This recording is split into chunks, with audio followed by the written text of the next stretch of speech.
How can you cancel a paid newsletter subscription on Substacks? Canceling a paid Substack subscription must typically be done through a web version of the platform, as a mobile app often lacks full subscription management. What you need is open your browser, type in substacks.com and sign into your account. After which, you want to tap the profile at the very top right corner of the screen.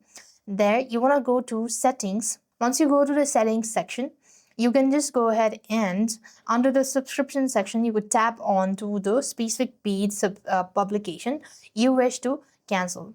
Once you go to this section, you can then go ahead and scroll to the account section and tap the link that says to cancel your paid subscription. Then tap here or click here. You could just go ahead and select cancel subscription to confirm it.